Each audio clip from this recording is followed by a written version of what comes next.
Thank you so much for joining us, everybody. I am Molly Kasch. I am the COO of the ISA. And I want to welcome you all in tonight to the celebration of Emily Wahlund and her fantastic screenplay, Elizabeth Kline Has No Friends. The reason that we all get to see Elizabeth Kline Has No Friends is because Emily Wahlund submitted her screenplay probably at this point a year ago. I don't even know how long it's been at this point, to the Table Read My Screenplay competition, and she won.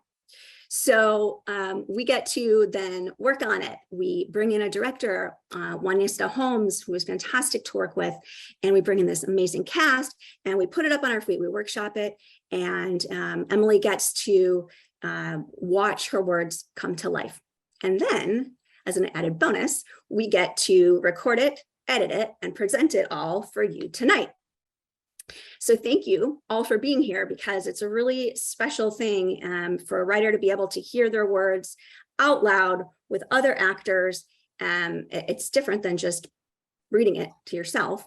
And then it's a whole nother level to have people here to see it and to give us feedback. So please, I know that we're in a webinar, so we can't see you, we can't hear you, but we know you are here. And we so appreciate you for being here. Okay, well, so Emily, I'd just like to thank you for submitting this script so very long ago. It was so fun to work on. It was great to just be a part of it. The fun, the laughs, the entertainment of it all. The characters are so fantastic. I just really had a wonderful time working with you. You were a great collaborator and so professional. Thank you so much. If you want to say a couple of words about the script or the experience. Yeah. I mean, this is, I always said that, as a writer, the scariest situation is the blank page. I think it's very closely followed by hearing your words out loud. For the first time, because it was exciting and terrifying, because you don't know, like you said, like you hear it one way in your head and then you read it out loud, it's like, oh no, is that joke gonna land? Like, is that as funny as I think it is? Or, so it's, I mean, this has just been such a gift. And ISA has been, I can't believe, I often feel I have a very hectic life, and I often feel like I'm kind of running around the chicken with my head cut off. And ISA has been so helpful, and Juanita so brilliant in her direction, and this has been such an incredible opportunity. And it's, I've been writing in my dark little room for so many years. I never thought that, that I would get an opportunity like this. I've been doing this for so long, that to finally have this happen is just, again, it's just an incredible gift. And I'm so thankful, and so thankful for this amazing cast and the direction. And so many writers would love to have this, and I consider myself just extremely lucky. And yeah, I just can't wait for everyone to see how talented everyone is, and what a wonderful collaboration this has been. Awesome. I agree. And you have not seen the last of us yet. We will be knocking on your door for a long time to come. Emily, you're so fantastically talented. Juanita, thank you so much for everything you brought to this script.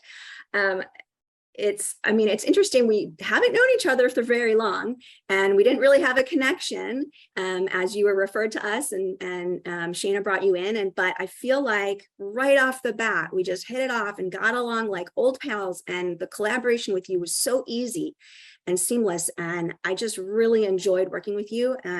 I hope I absolutely want to do this again with you.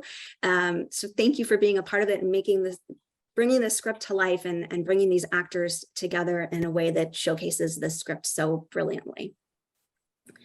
Well, thank you as well. It was wonderful meeting you. And of course, Emily, her script was just something that just jumped off the page. I love comedy. I love laughing. The title alone was something that was like, wow, that's interesting. And it was just wonderful collaborating with Emily, as we'll talk a little bit later. But it just being able to cast this amazing group of people and bring the words to life. And when you have such a great script, it makes things much easier to just bring off the page. So I thank each and every one of all the actors, of course, Emily, and, even in this world of Zoom, you guys did what you could do in this little box. So I'm just grateful for all of you and everything that you brought to the table, and this wonderful this ISA. This is an amazing opportunity for your writers, and I'm just grateful that I was able to be a part of it myself. Me too. Thank you. Oh, our cast, thank you all so much. You see some of our cast here tonight. Not everybody is here because a lot of them are working like continuously nonstop, which is just amazing, and a true testament to the talent that we have here tonight.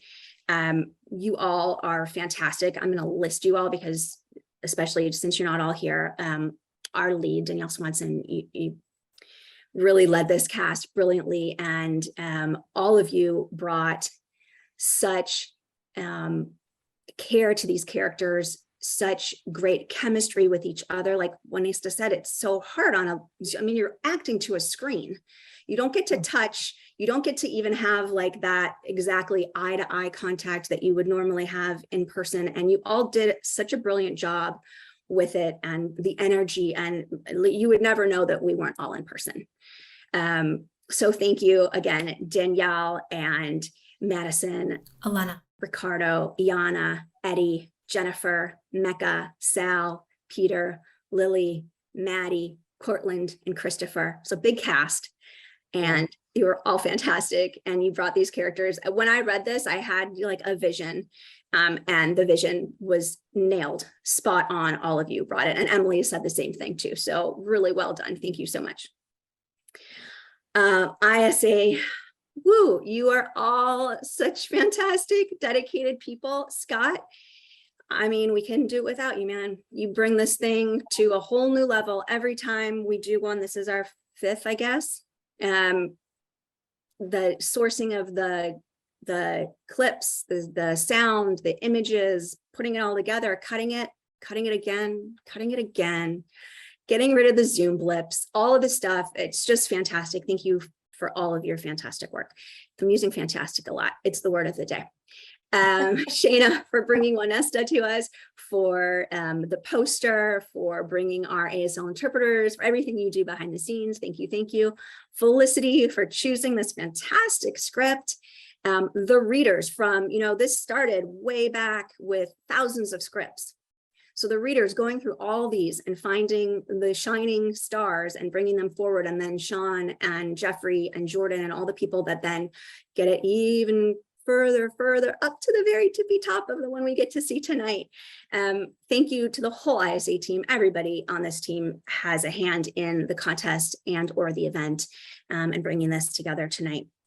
And our sponsors for the competition, the Wrap, Screen Right Now, Script Studio, Creators Vault, and Liz Sweeney Poster Design. Thank you all so much.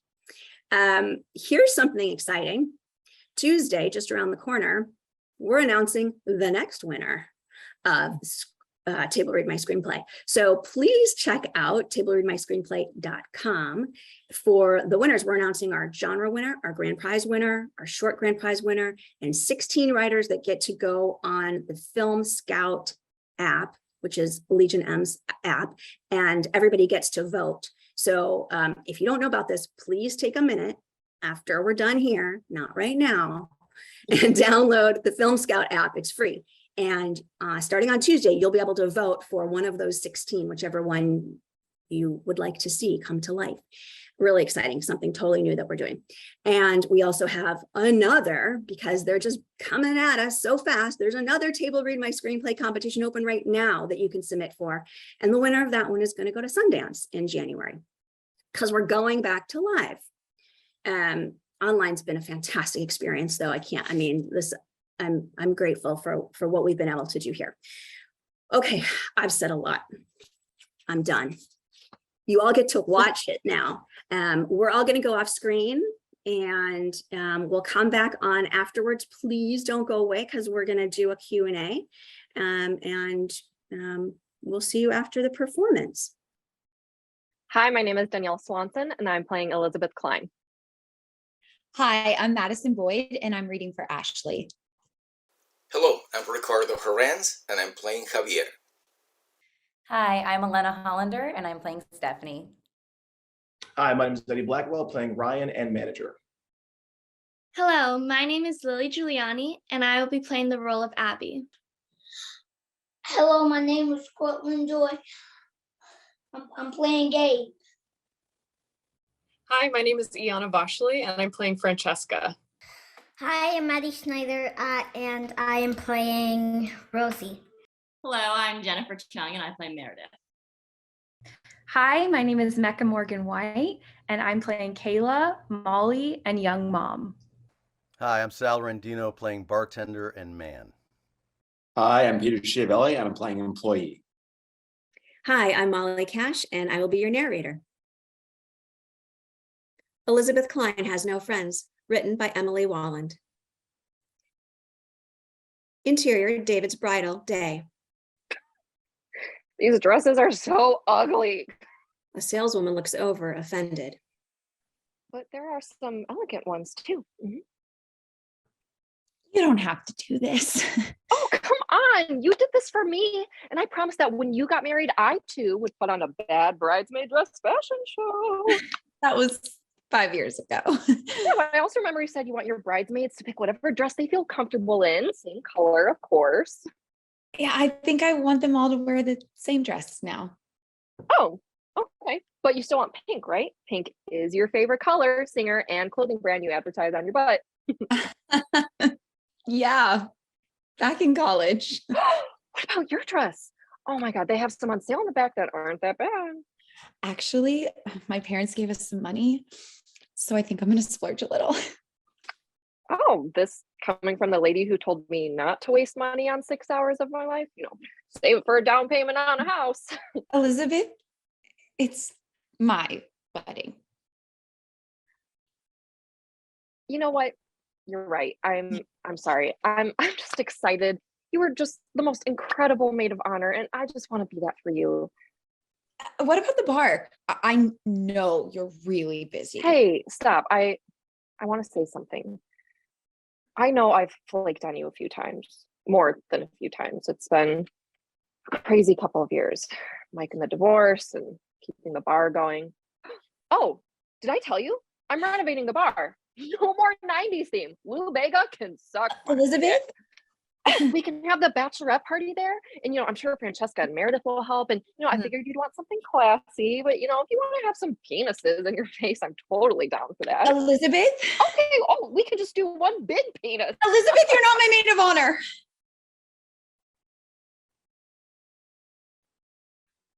I'm sorry? You're not my maid of honor. Oh. You sure? Really? I mean, it's fine. I'm just surprised. I was expecting that you were, but it's okay. I'm totally cool just being a bridesmaid. You're not a bridesmaid either. Okay. I'm not the maid of honor and I'm not a bridesmaid. So what am I? You're invited. I'm invited?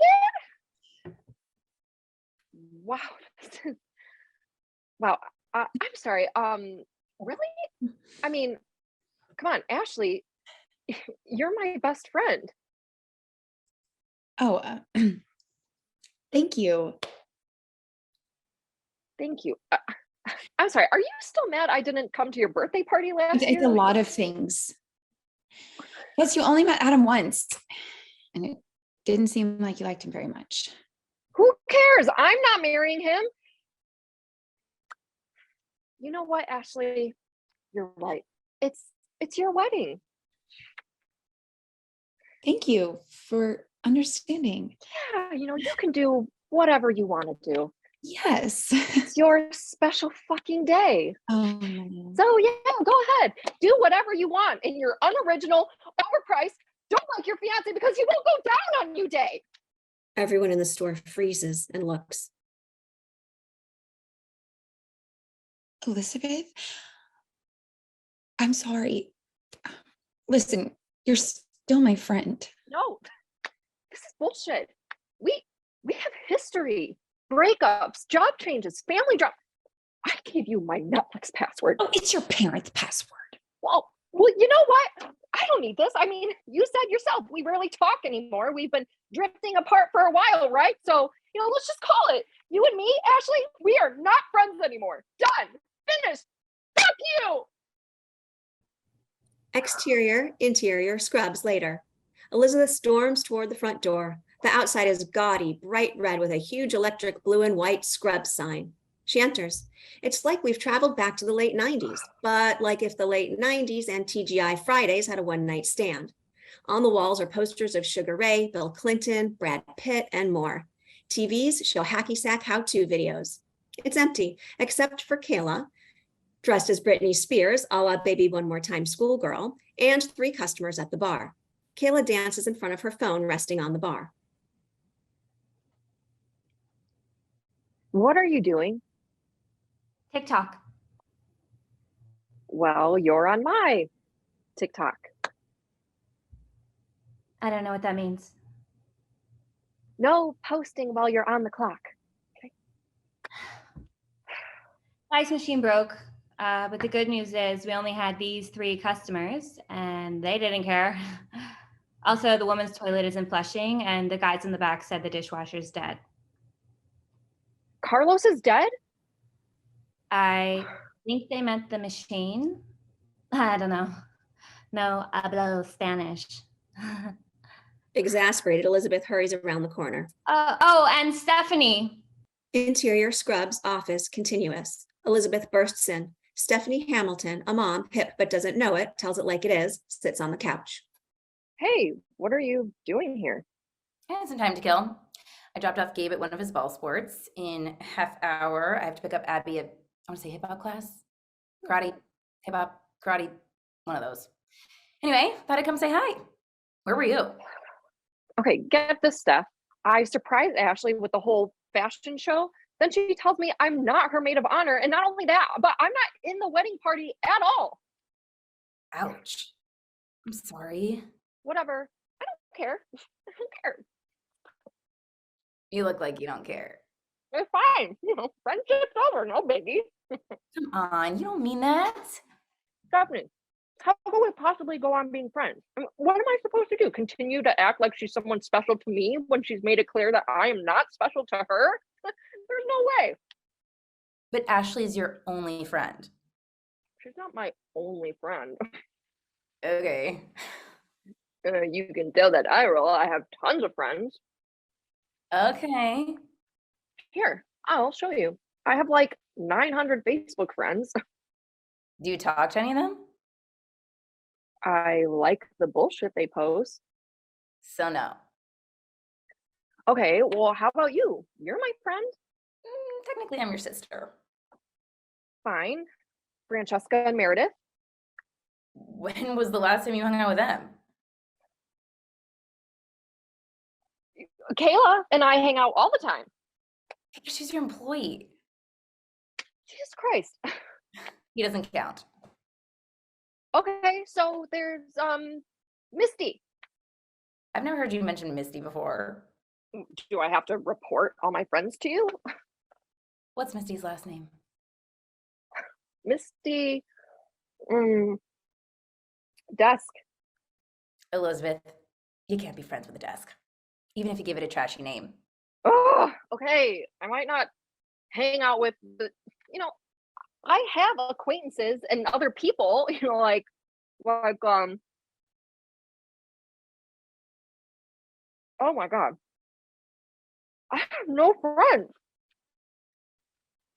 Hey, it's okay. No, it's not okay. I mean, what kind of horrible, unlovable person doesn't have any friends? I mean, even terrorists have other terrorist buddies that they blow themselves up with. Cut yourself some slack. You've been busy running a bar, A failing bar. working things out with Mike. Another failure. And you've never been good at time management, so there's lots of reasons you don't have friends. Hey, you do everything you put your mind to. If you want to make friends, you can do it. Oh my God, is this like a pep talk? Yes, so shut up.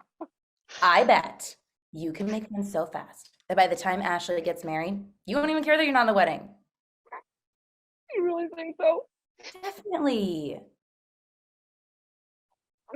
Maybe you're right. Okay. Elizabeth marches out of the office. Stephanie follows. Interior scrubs day. There in front of Elizabeth is Javier Santos. Insanely hot Brazilian accent, doesn't realize his own sex appeal. Hi. Javier, right? Elizabeth extends her hand to shake. Javier takes her hand and kisses it. Elizabeth Kline. I like what I see. Elizabeth is taken aback. She looks at her schlub clothes. Seriously? Yes, this place is ripped with potential. If it's all right, actually, I would love to take some measurements. Whoa, Javier, let's slow down a little. Of course. I don't want to do anything you're not comfortable with. Tell me your needs. Right. Okay. We're talking a complete makeover. I want a sleek, timeless look, not this masturbatory nostalgia. This was all my ex-husband's idea. Oh, so you're single? Yeah. My loan is for $100,000, but I still need to pay back the original investors, so I cannot go over budget. If that's not doable for you, then this isn't going to work. Well, I think this is very doable for me. In fact, Elizabeth, I promise you I'm going to work hard until you're totally satisfied. Well, Javier, you really know how to sell yourself. This is exciting. Someday I want to have my own bar. And I would love for you to teach me if you have the time. Sure. I mean, listen, Javier, you seem too good to be true. and from what I've read online, you do solid work, but if I'm going to hire you, I need you to be on time. Of course, and I'm very sorry about that. I had to stop to help change a tire on the school bus. You're late because you spent your morning rescuing children? Learning disabled children. Okay. When can you start?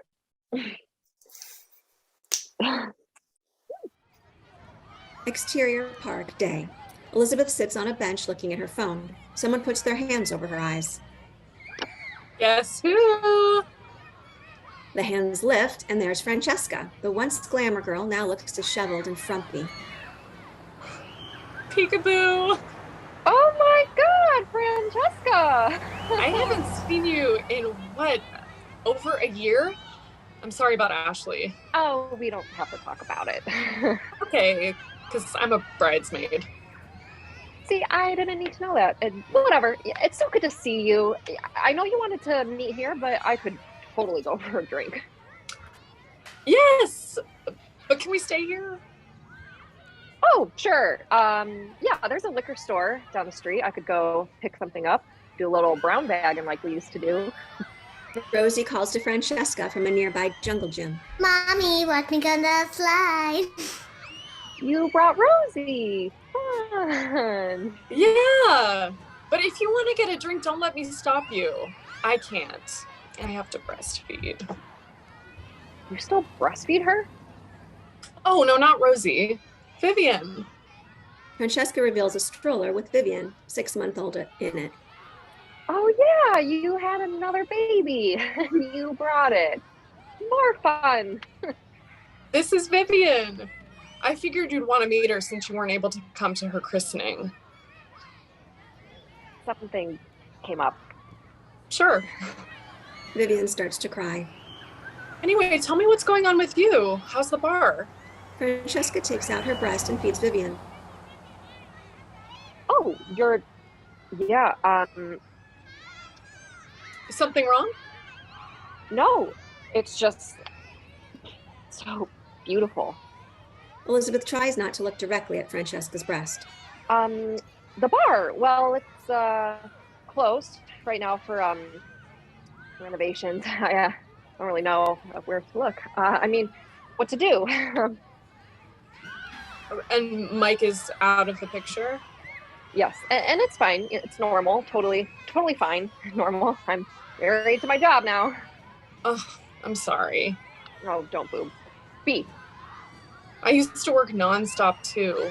Business was all I cared about. But then I had Rosie and all that changed. Sorry. Oh no. Being a mother is the most important job there is. Brain surgeon's pretty important. Dentist, Amazon delivery guy. Someday you'll see what I mean. Rosie runs over to them. You didn't see me go down the slide. Oh, sweetie, come here. Francesca takes off her shirt so both breasts are out. She's completely topless. Rosie latches onto the free breast. Oh, so she still does. Oh, only when she's upset. Rosie unlatches. I'm gonna go down the slide again. This time I promise to watch. Rosie runs off. So, how's my old frenemy Meredith doing? The same, but mad at you. Seriously? Why?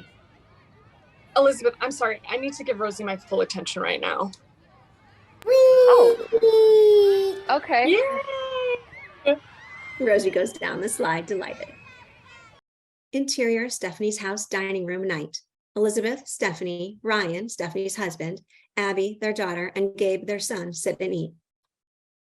When did being a mom become so intense? 5 years ago.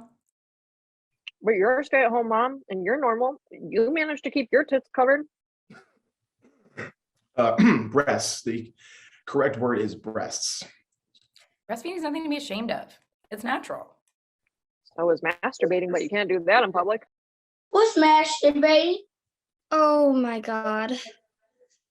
We'll talk about it later. It's when you touch your penis because it feels good. We have to pee roll you back and finally go and feel like, Kinda. Yeah. Well, all Francesca talked about were her kids. Doesn't she have anything else going on in her life?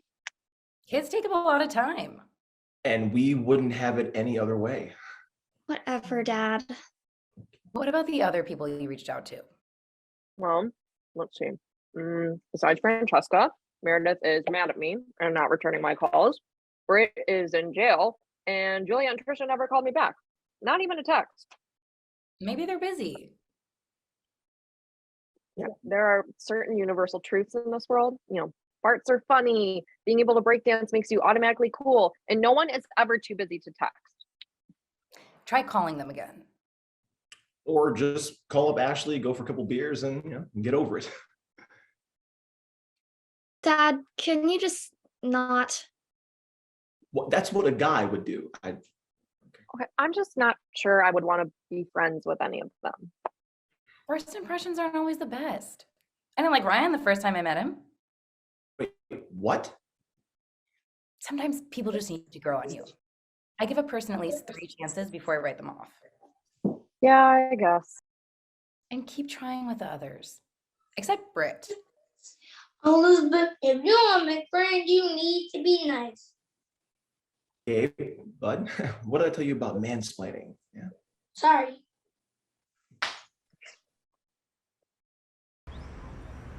Interior, Elizabeth's car, day.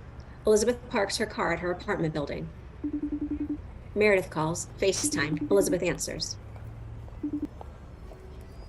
Hey, Mare, how's Paris? The fucking worst. Everyone here knows English, but they refuse to speak it. Yeah, vous êtes des assholes. Anyway, how are you? You look tired. Thanks. I just got done hanging out with Francesca and her mom's club for the millionth time. God, she always tries to drag me to those when I'm in town. She takes that parenting shit way too seriously. Yes. It makes me so happy to hear you say that. By the way, Francesca wanted to ask you, but she felt weird about it, so she asked me to ask you, do you want to be invited to Ashley's bridal shower? I mean, not like you'd even come if you said you would, but... What? For the record, I think bridal showers are bullshit. Congratulations, you've chosen a life of boring sex. Here's some measuring cups. Yeah, no, I'll pass. Yeah, probably for the best. Hey, I have a favor to ask you. I can't ask the other girls, so you have to promise that you won't tell them, and not one of those fake promises where you say you won't tell, but then you do. Like how Ashley hooked up with that girl and you promised not to tell. Except that was me who hooked up with the girl, and Ashley promised not to tell. You get the point. Anyway, will you score me some coke? What? My old connection will be gone the week of Ashley's wedding. He's vacationing in Colombia. Actually, that might be a work trip. Is this what you really do? Are you some kind of drug lord? I can't believe you think I'd be such a badass. Thank you. No, I just thought it'd be fun. Weddings are so fucking boring. Mare, I can't. I mean, if I got caught... All right, fine. You're right. You're right. I shouldn't have asked. I just thought it might be nice after you avoided paying me back that money for so long. I already paid... No, I'll pay you back the money, okay? Or how about you think about picking up that thing for me, and I'll think about forgetting about the money you owe. But if money isn't a problem for you, then I guess you could, you know. I'll think about it. Yeah, think about it. Like how I thought about investing in Scrubs, and then did. I wonder if I'll ever get that money back either. I said I'll think about it. Yeah, think, then do. Oh, hey, Beijing's calling. I'll text you the address. I don't think you'll need a gun, but if you have one, bring it. All right, talk soon. Meredith hangs up. Elizabeth exhales loudly. Interior Scrubs night. The place is dark and empty. Elizabeth pours herself a whiskey shot. She shoots and pours another. Elizabeth? Oh, Javier. Oh, God, you scared me. I'm sorry, I was just finishing some work. Elizabeth looks at her phone. It's Meredith. Ugh. Elizabeth declines the call and shoots her shot. You seem upset. I'm just having a moment. Do you want to talk about it? I like to listen. Of course you do. I'm just having some friend issues. A fight? No, it's not that. It's just they've changed.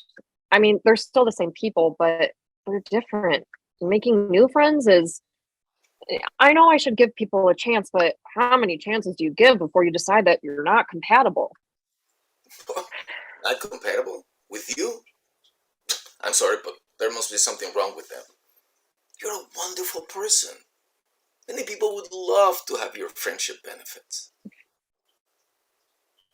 You know, it's kind of your fault.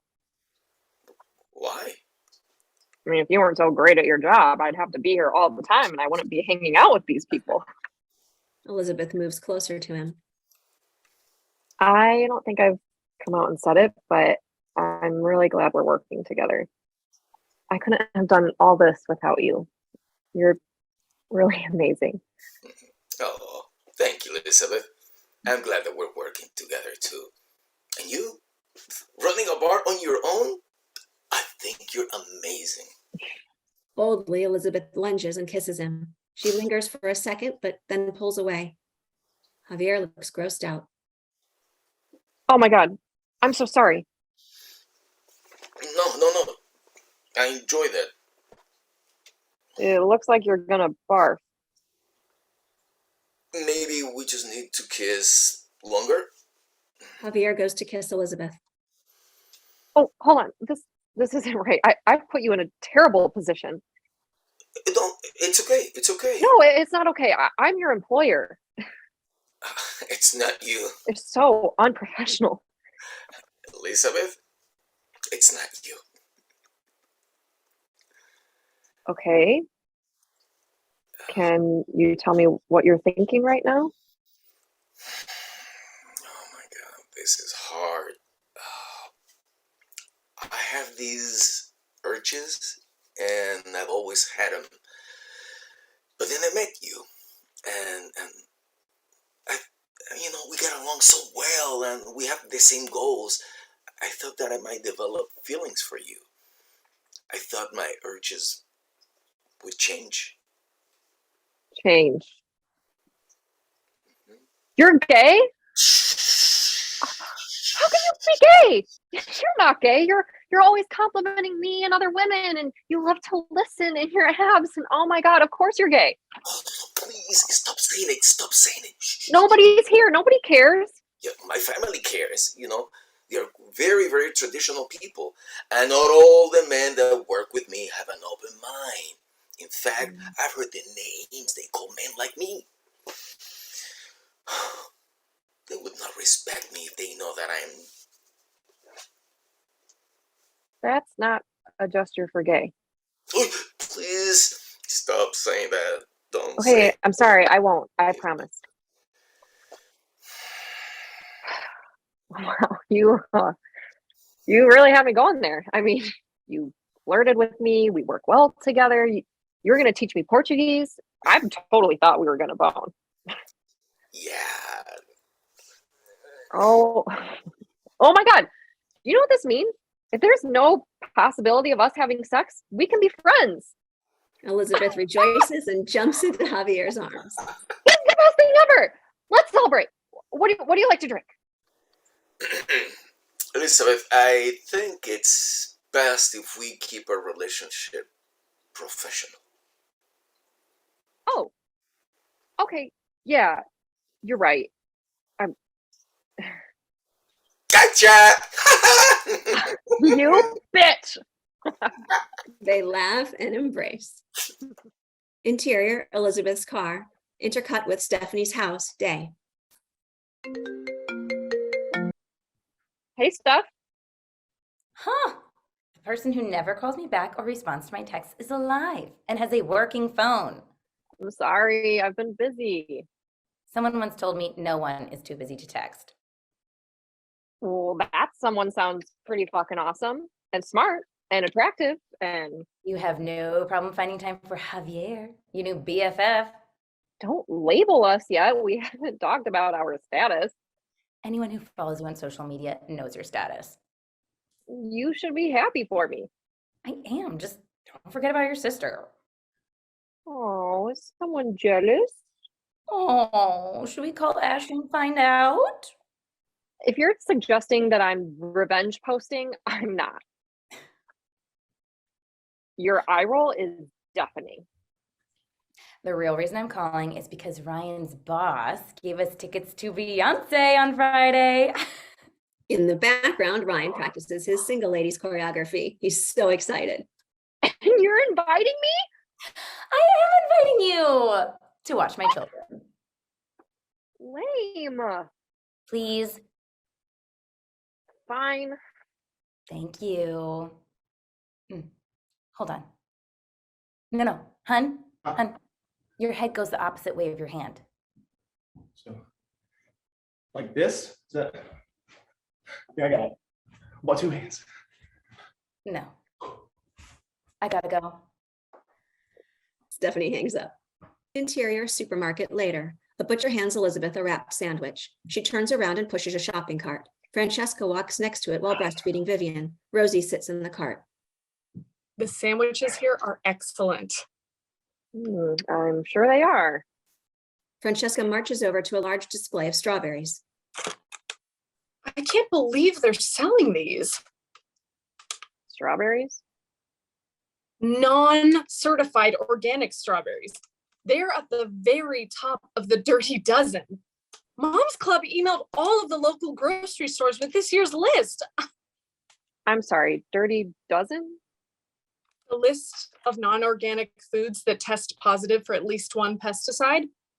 A single strawberry can contain over 20 different pesticides. Well, just wash it off. Elizabeth, this is serious. People buy fruits and vegetables because they think they're good for you. There should be a sign letting people know the truth. These can cause cancer. To be fair, doesn't everything? A young mom walks by with her baby in the shopping cart and picks up a box. Francesca hits it out of her hands. They're poisoning your baby. The young mom hurries away, freaked out. Francesca. Francesca sees an employee. Excuse me? Excuse me. My name is Francesca. I'm a part of the Organic Crime Fighters Coalition. These strawberries are a health risk. Really? I've been eating them all week.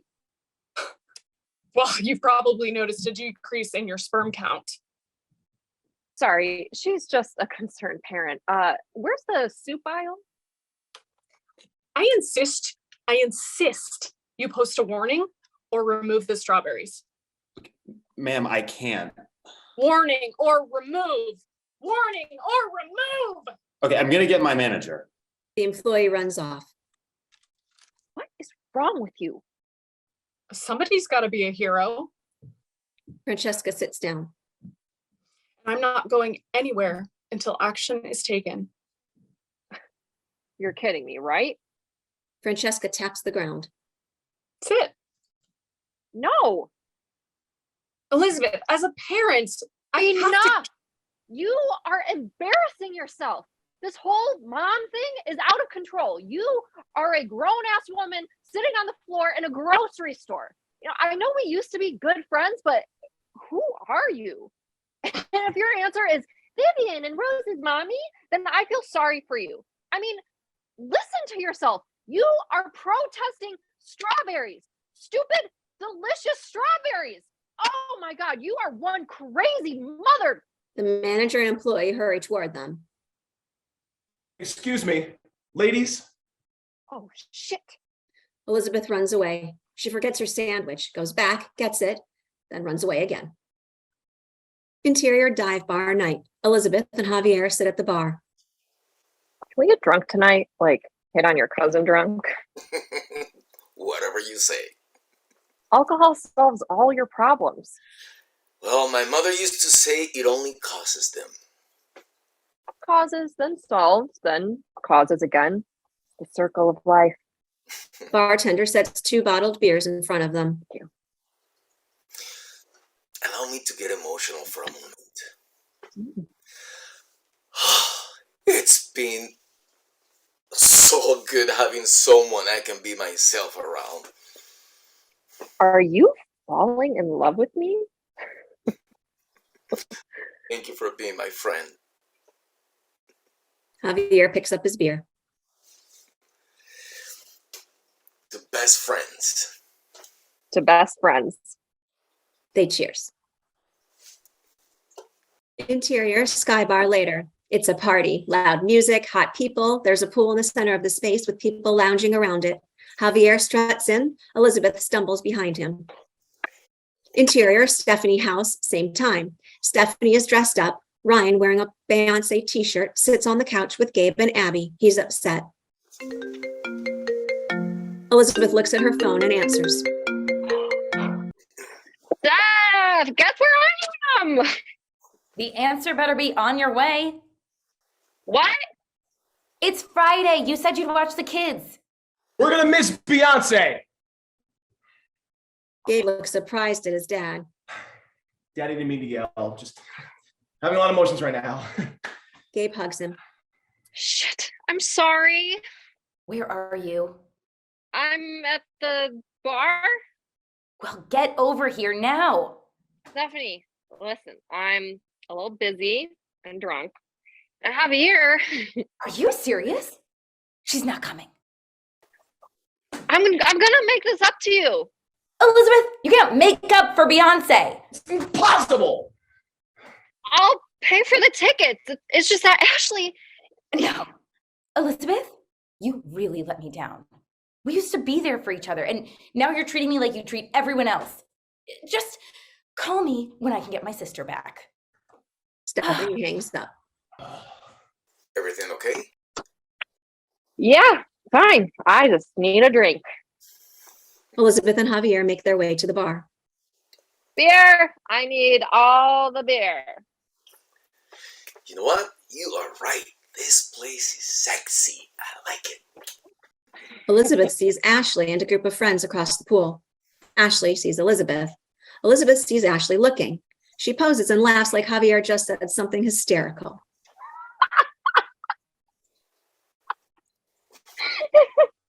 Why were you standing like that? Like what? Come on, let's dance. Elizabeth grabs Javier's hand and leads him near the pool. They dance. Elizabeth plays it up as Ashley watches. You know what would be even more fun? If we jumped in the pool. Oh, you mean the giant toilet? Elizabeth grabs Javier's hand and jumps. We're best friends! Whoa! Splash! Ashley runs over. Elizabeth, what are you doing? Oh, hey, what's up? Get out of the pool. Why don't you get in? You know, I sent you an invite to the wedding and you didn't RSVP. Because I don't need your pity invite. It's not a pity invite. You don't have to pretend like I'm someone important to you. You are important to me. Well, it doesn't feel like that. It feels like you don't care at all. Meanwhile, I have spent months trying to get over this, joining cults, letting women breastfeed all over me, hanging out with people I don't give a shit about just to stop feeling sad about us. Elizabeth realized Javier heard that. Oh, Javier, I didn't mean... Javier gets out of the pool and hurries away. Elizabeth starts to go after him. Javier, wait. No, Elizabeth, you have just been using me just to make your friend jealous? She's not my friend. Neither am I. Javier runs off. Elizabeth follows and collides with a man. Watch it, jerk. Excuse me? I'm a lady. You should watch where I'm going. Ma'am, have you been drinking? Mind your own shit. Watch your mouth, ma'am. You got it, asshole. Elizabeth checks the man with her shoulder. He grabs her, puts her in an arm lock, and reveals his badge. Ossifer, asshole. Ow. Ow. Exterior, Stephanie's house, day. The front door opens. No one's gonna come to my opening night party. I'm gonna be all alone, stuck waiting around in my own shit. Look at Stephanie. Elizabeth continues to sob as she enters. Interior, Stephanie's house, kitchen, later. Elizabeth sits across from Stephanie at the table. So that's it. And now everyone hates me. I'm sorry. That's it? That was totally your cue for a pep talk. You know, here, I'll get you started. You know, don't worry, you'll have lots of friends. I'm so used to giving that talk to my kids, I think I forgot who I was talking to. Your sister, whom you love and don't think is the worst person ever? No, an adult. Sure, making friends is easy when you're young, but when you get older, you're fucked. Life's more complicated. People move away, have families, become drug mules. Priorities change. People change. Okay, sure. Francesca and Meredith changed, but Ashley didn't. You're right. You did. You got married and started a business. Are you really gonna make me go down that shame spiral?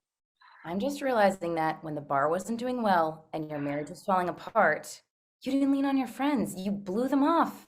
Why? I don't know. So, you're saying it's okay that Ashley dumped me? She never said she didn't want to be your friend. She made a decision that made you sad.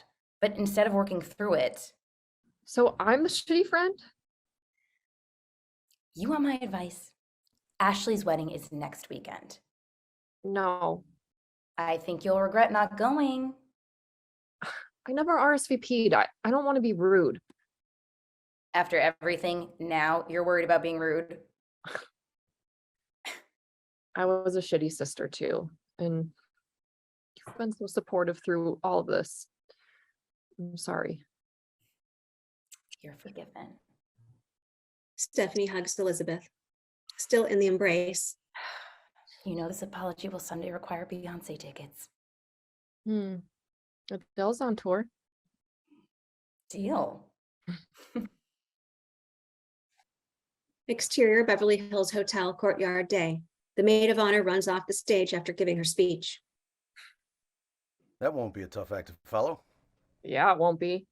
Elizabeth downs her drink and marches up to the stage. She picks up the microphone and, Hi, everyone. Oh, hello.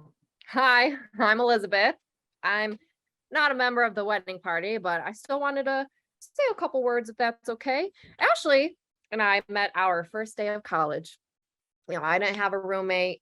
She had too many roommates, so she moved in with me and we became friends, best friends. We did everything together, studied together, partied together, gained the freshman 15 together, and the sophomore 16. There wasn't anything I wouldn't do for her. Elizabeth looks at Ashley. Ashley can't look at her. When you're young, your friends are everything. But then you grow up.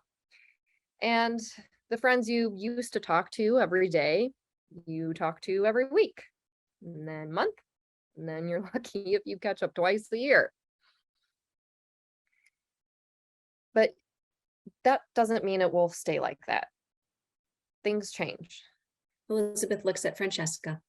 Like maybe you have kids, and your friends who disappeared because they had kids before you are all of a sudden your lifeline. Elizabeth looks at Meredith. Or maybe you get divorced.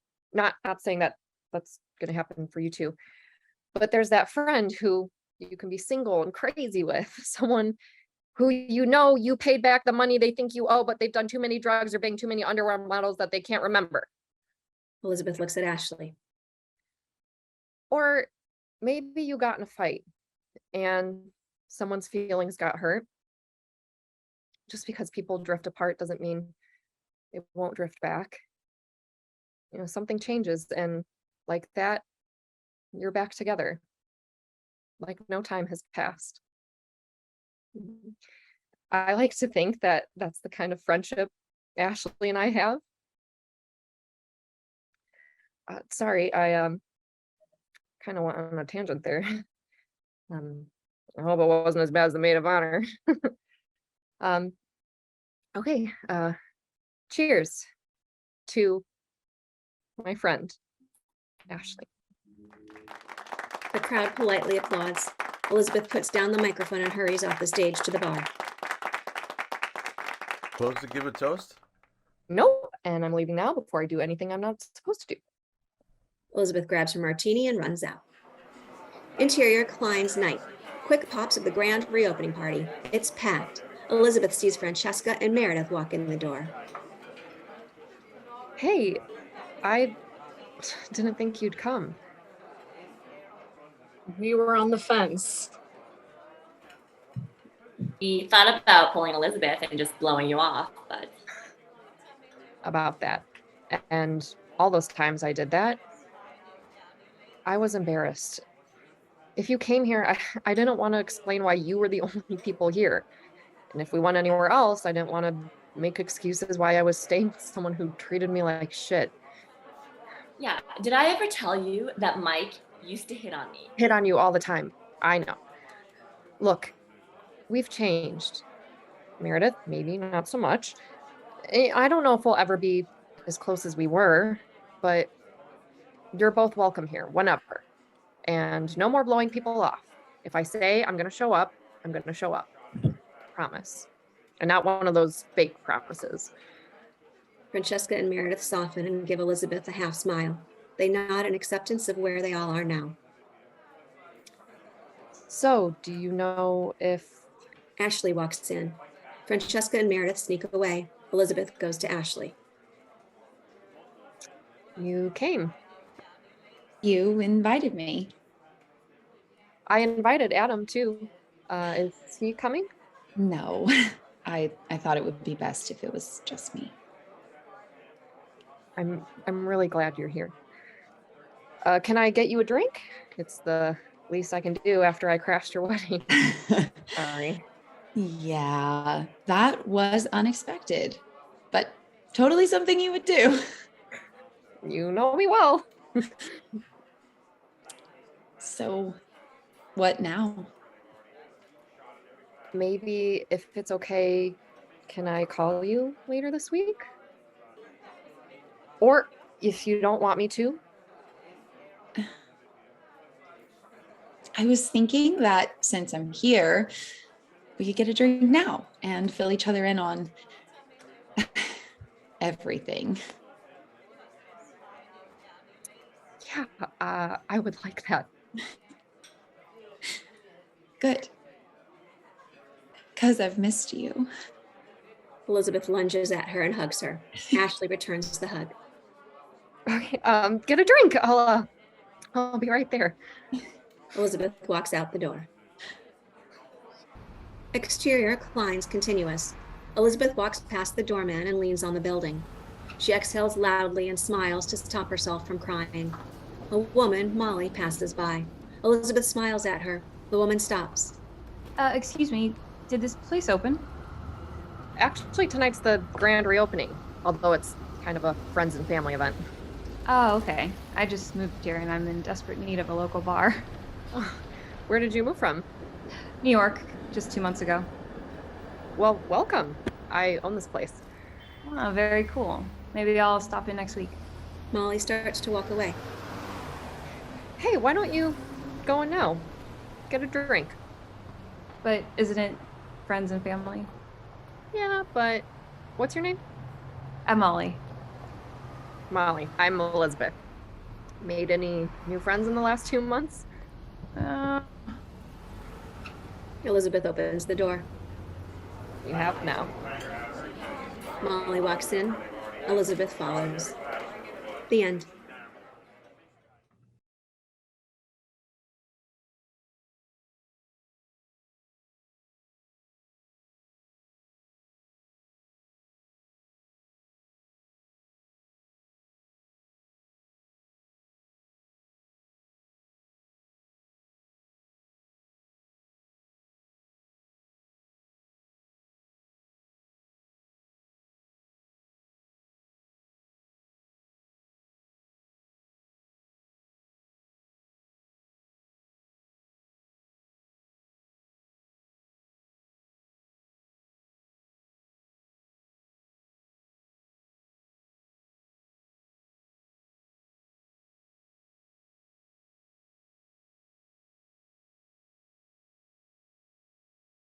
Yay!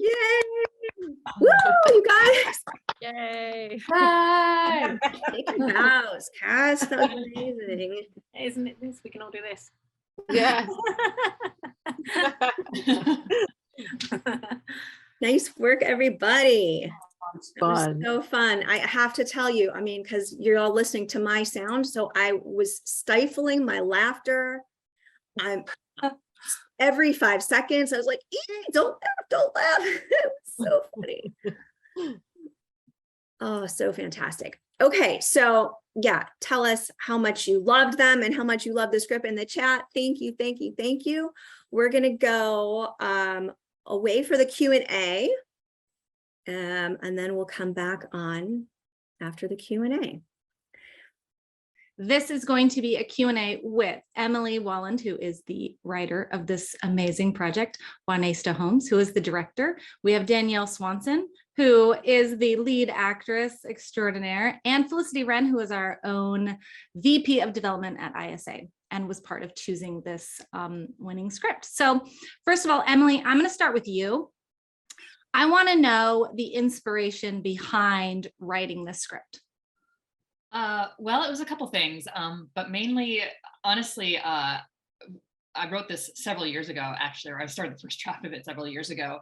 And I remember getting the idea for it after I heard that the TV show Friends was sold. I don't know if this is true or not, but I heard that it was sold on the log line that when you're in your 20s, your friends are everything.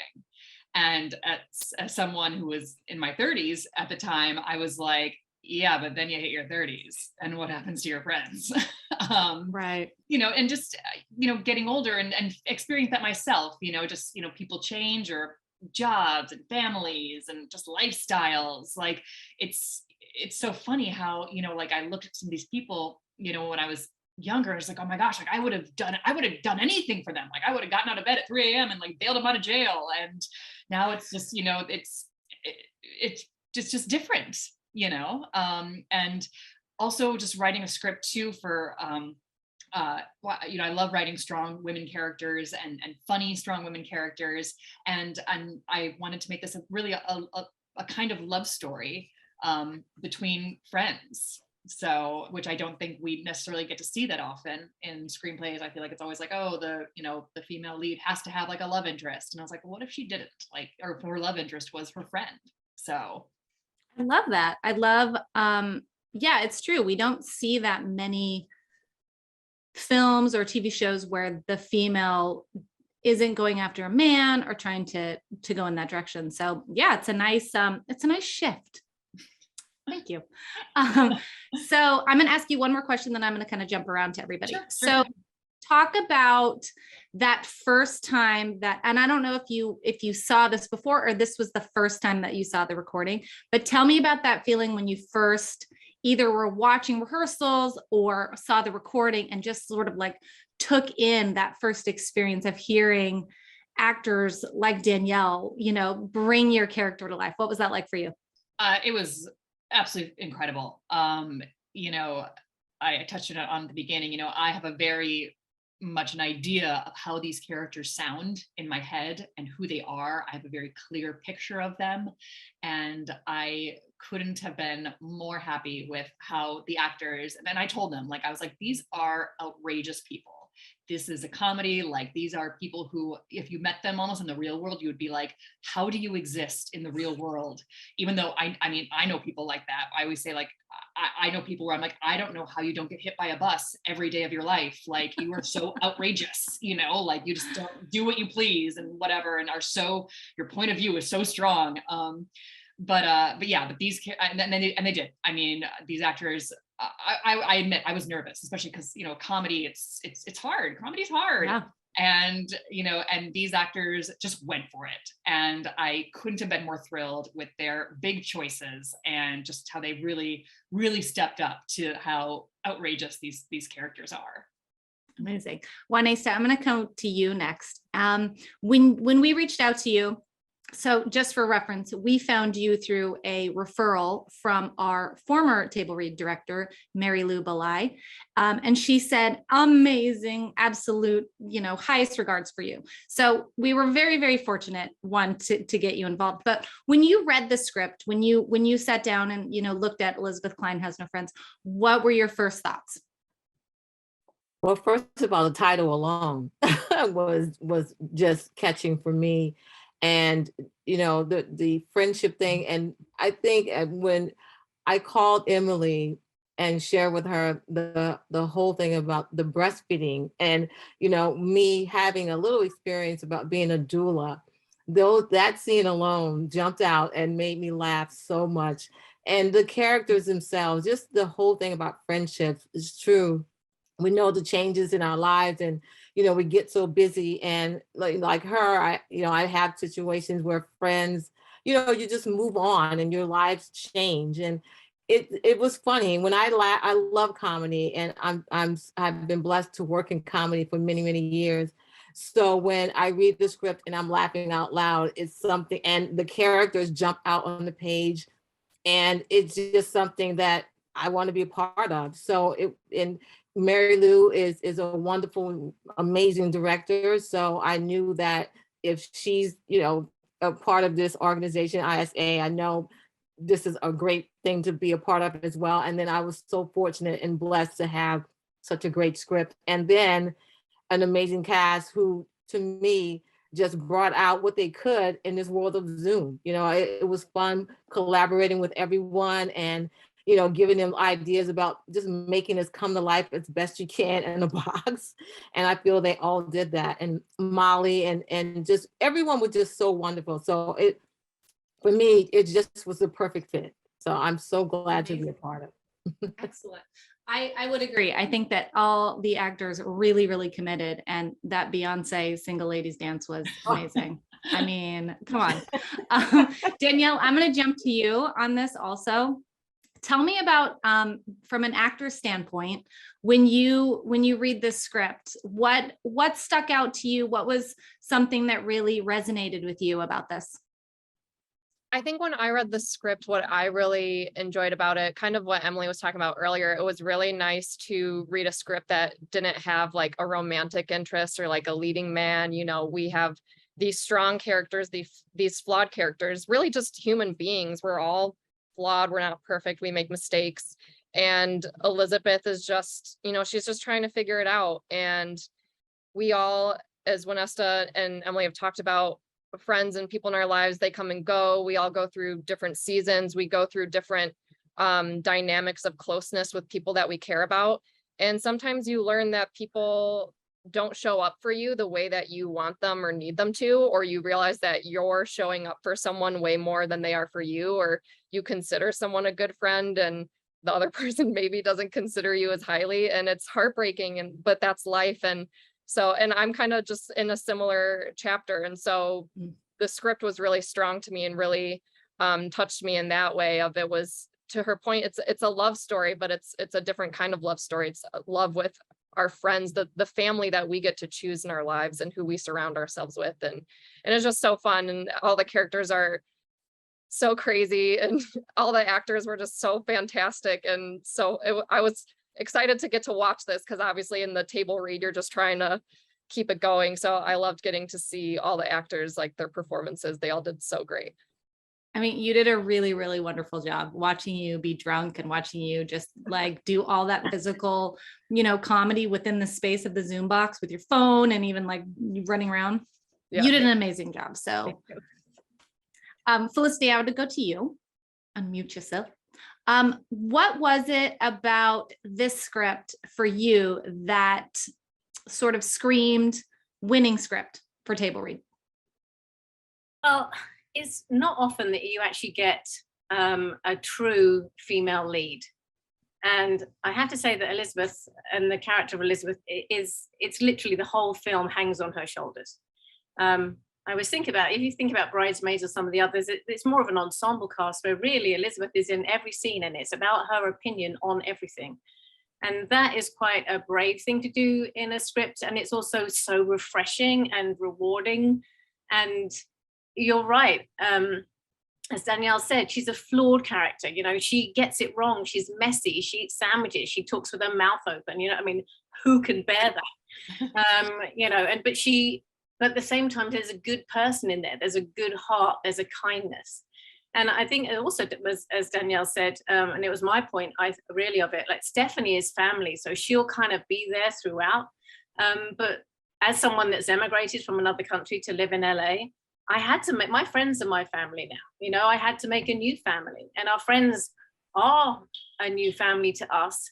And but unfortunately, without the blood connection, you have to look after them a bit. You know, they haven't put up with as much, so you have to find your way of caring and looking after them and being a true friend. But I always kind of say as well, though, that all the really good friends of mine, at some point, we've had a massive falling out and had to get over it. And I think that is the true strength of a good friend, is that you have managed to see someone at their worst and reveal yourself at your worst, and they forgive you, you forgive yourself, and you move on actually with an honesty that maybe wasn't there before. Also, I mean, funny. Do you know what I mean? There was good gags, and then there were great physical setups. Love all that stuff. You know, I really like there's kind of clowning, you know, atmosphere at times. And women just being physical with their bodies, even with the breastfeeding, is something, again, rather than us being made of sugar and spice and just kind of uptight and prim, just being real humans having an experience on the planet with each other. So all of those things. And then I really think Emily has a very strong voice. It's something we really look for. The story she's telling, even though it's maybe, you know, best friends, her view on it, her take on it, her kind of the looking through the side panel of the fence about how she looks at these stories is what makes it interesting for me too. So that we, you know, you can also find Javier, who is like working stuff out for himself, you know, with a brilliant callback about Ashley and the pool. I mean, like, these are just like some nice, like fun things like that too, that really make it all hang together. Excellent. I would agree. I think that Emily's ability to show different types of females and their flaws is really refreshing, because a lot of times you can write a cast of females and they all end up sounding the same. And you did a really good job, Emily, of making everybody stand out in their own way and really going there. You wrote to the pain. And that's, to me, what one of the greatest things about comedy is you have that ability to write to the pain and then make people laugh about it. So yeah, you did a really good job. Juanesta, I wanted to talk to you and Emily both about the process. So can you guys both just kind of talk to me about the process of beginning the table read, what you talked about, Emily, maybe what you changed in the script, or what Juanesta made you think about in terms of your writing, anything like that? Yeah, I mean, what we just watched, it's a shortened version of the full-length script. So that was definitely challenging to get in, is being like, okay, like, how do I tell like the heart of the story, And I remember I actually emailed Molly and I was like, should I pick like the scenes that best tell the story, or do I pick like the funniest scenes? She's like, no, to pick what, like, shows the heart of the story, which I'm glad she told me that.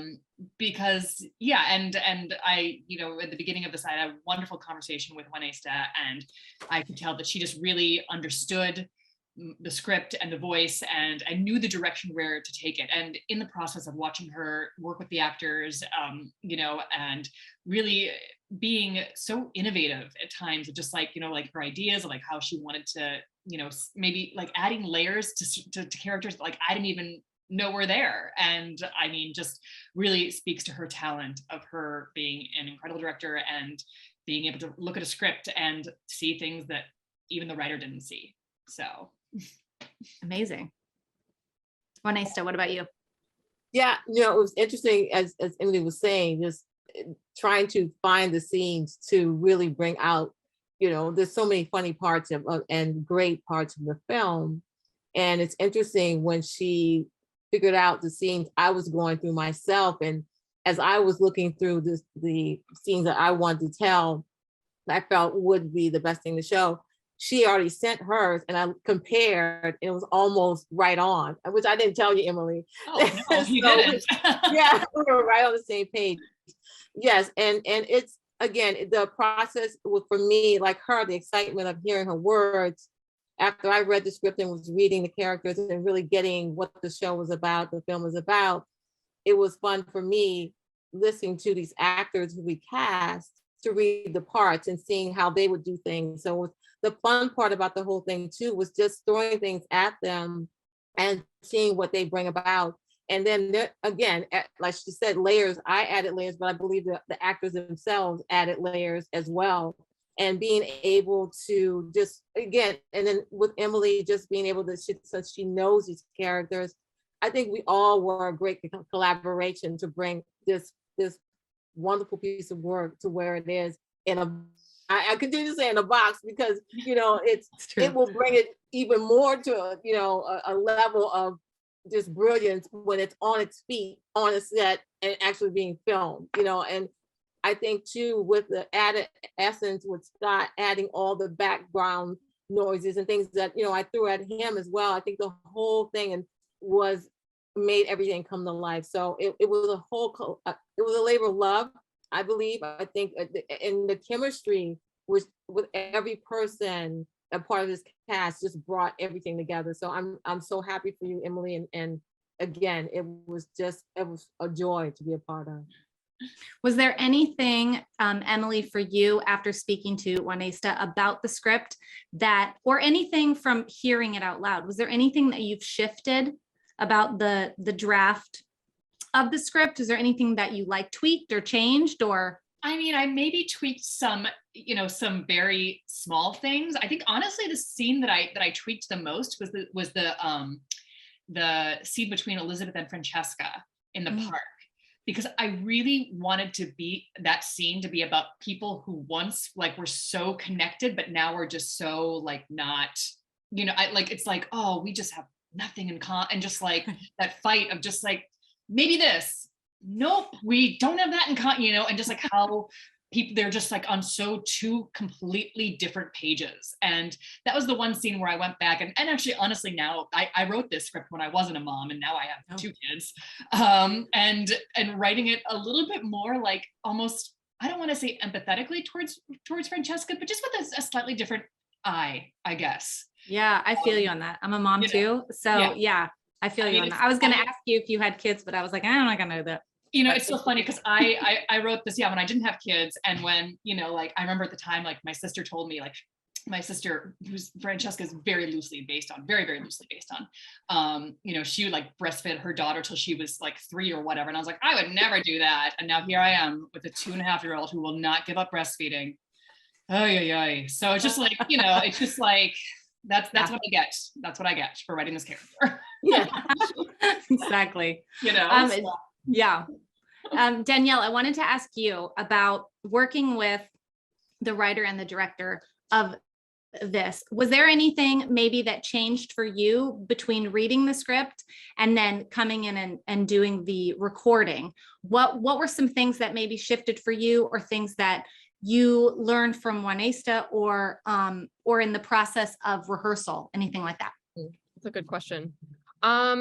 Yeah, I think just knowing that this performance was going to be over Zoom rather than, in person, where we're with the other actors, we're able to connect with each other. I really just wanted to make sure that I could be as prepared as possible so that the Zoom reading could go as smoothly as it could, to memorize and know the scenes as well as I could, so that I could really just be in the character and be with the actors and not just, reading the screenplay. So I think for me, that was kind of the biggest concern and what I was most focused on. And I really appreciated that Juanesta made a very safe and collaborative environment. And I wanted to make sure I came in with choices and allowed her to adjust me according to her vision while also honoring Emily's vision. And I feel like we did a really good job of being able to delve into the relationships between the characters and bring the history through between them, and also bring in, just to make the world as realistic as we could in this box, as Juanesta talks about.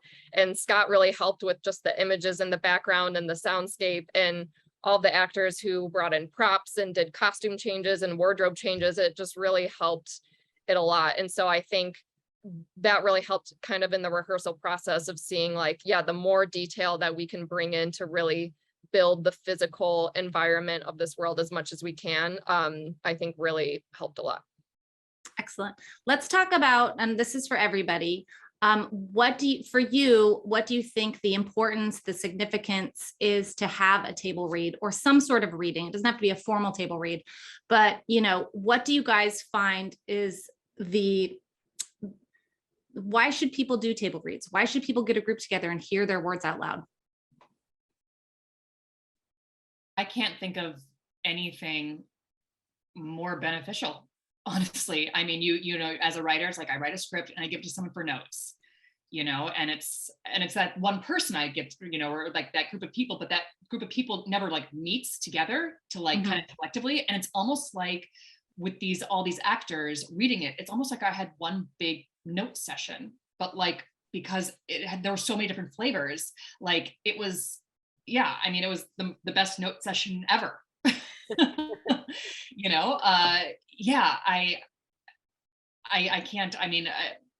I can't tell you, as someone, this is my first time ever really hearing my work out loud like this, read by a cast of, of several different actors. And it's really, I would say, the most invaluable experience. Like it is, I don't know how else like other writers do it, like where it's like you write a script and you throw it to a set and it's just like, oh, it's just like up now, and it's like, but you hear it and you're just like, no, like I want to change that, or just, like the rhythm and the voices, and if your joke is funny, and like the jokes, especially for comedies, it's just like, like again, like you think a joke inside your head and you're just like, nope, that falls totally flat, and it's just, so especially for comedy, because you just can't fake comedy. You can't fake it, it's either funny or it's not. And, it's, so being able to hear, especially a comedy being read out loud, because timing is everything. And yeah, so in comedy it is. So yeah, absolutely incredible. I think that's what actors are, incredibly thoughtful, you know, so for a writer and a director and for the other cast members. I mean, you tend to only think about your own role, so you kind of totally, you know, tunnel vision, you know, unlike anyone else that has to think of the whole world, you know. But that understanding and that depth of trying to bring a person to life that's been words on a page, I think that actors can bring great insight. And then if it's a good role, I mean, you get so much praise as well. So as a writer, you get to feel fabulous, don't you? You know what I mean? There's like, I love this character and I feel so good about it. But I really think the rhythm is the thing for me. You kind of understand if where to cut and what should stay. Because I think sometimes you can overwrite something and you suddenly realize that actually you can do that with a look, especially if they're good actors and a good director kind of really giving them the information that they need. You don't need to say everything. To add on to that, go ahead, Juanesta. No, I was going to say too is you also get, especially when someone can really get into the character like Danielle did, you also get the history of someone's personal life who can bring that as well. So if someone identifies exactly what the character is doing, again, loosely based on their own lives, then they can add to that as well. And it may bring out something that the writer didn't see. You know, saying with everyone, I think it's so important, as you said, Emily, the beats and the timing and knowing, oh wait, we heard that in the previous scene, so I don't need to do that again. So it's such an important role to hear your words in a table read. That's a good point. Actors, and I think too, you know, again, you know, it's actors bring obviously so much to it, and you know, you can pick one person and you hear in your voice, in your head, what it sounds like, and you know that person is not quite reading it the way you think it is. You know, that's a hit or miss as well. And again, you know, I sing praises to all the people that did this table read, especially, you know, Danielle with the lead character, and it makes it. It really is important. Danielle.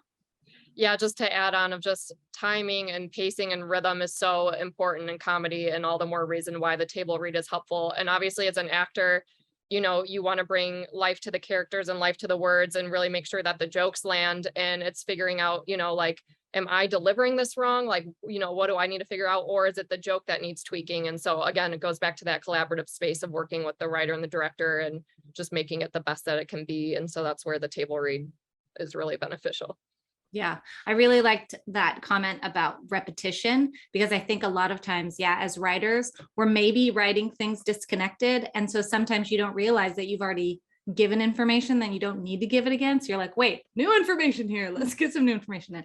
So that was really good. Okay, so we're gonna wrap this up in a few minutes. Felicity, I wanted to ask you from ISA perspective, what is next with your relationship with Emily? What happens next for her in the table read my screenplay winning process? Well, Emily's already kind of like wishing that I didn't have her email. So that's going to be a problem for her moving forward. I mean, I haven't got her phone number yet, but that's coming soon. And we're already having a meeting next week because Emily has an amazing TV pilot called 2 in a Million that we've read and fallen madly in love with. We have another script of hers called Marriage that we're looking at right now. And I think that's the wonderful thing about entering any contest at the ISA is we do have a development slate for writers that we find through contests and referrals and from people who are brilliant and writing gigs. So there's an array of places where we find writers, but when we find a writer, we're like, okay, let's go. And we spent the last 2 years meeting production companies and studios and managers and agents, and we're like a massive matchmaking service now. So but with scripts. Matchmaker. That's who you are now, Felicity. That's me. Who knew? So I think we can definitely talk about places that we'd like to send Emily's work. We actually invited all the IPs that we've had our meetings with. We invited them all, and we had a lot of very positive responses who would like to see the link and see the 40 Industry pros, people, industry pros, not intellectual property. Industry pros. Industry pros. So I think, you know, I think there's some fun ahead for us, which I'm really excited about.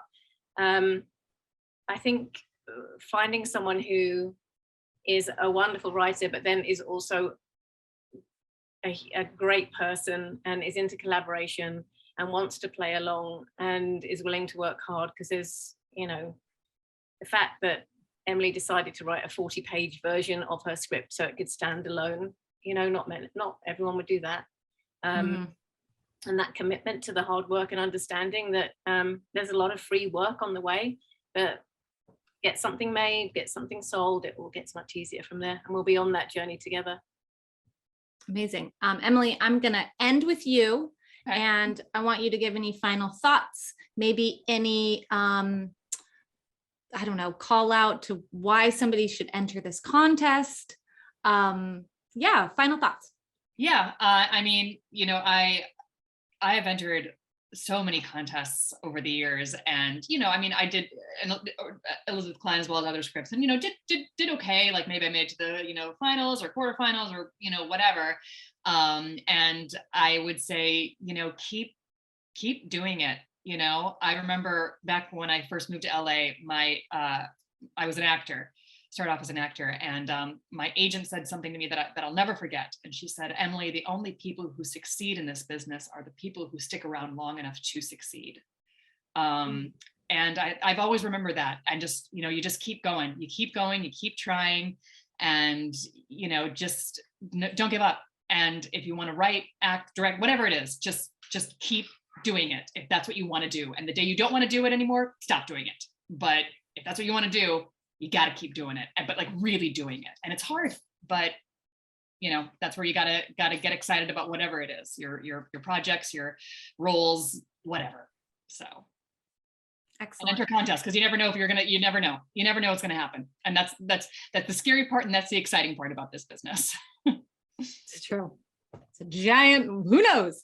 Yes. Okay, I'm gonna end our Q&A now. Thank you, everybody who is on this panel currently. And of course, thank you, Molly. And I think we need to give a big shout out to Scott Marcus, who was the editor on this table read, who just knocked it out of the park. I mean, I was laughing at some of your, like the slide thing. I was like, oh my God, that was hilarious. That was brilliant. Like so great. So I'm giving it back to Molly, and thank you all very much. Well, it was a fantastic Q&A. Thank you so much, all of you. Actors, if you're still here, come up and give your final bows. Hi. I hope everybody enjoyed it as much as I did. I've seen this thing a bunch of times and I still fall on the floor laughing. It's going to be funny forever. It's really, really wonderful, the talent on all levels. Thank you all for joining us tonight. Stay tuned for more events coming up, and find a replay of this one on Sunday or Monday. Okay, everybody have a wonderful weekend. Thanks again for coming out to see us. Thank you so much. Thank you, everyone. Thank you. Bye-bye. Bye.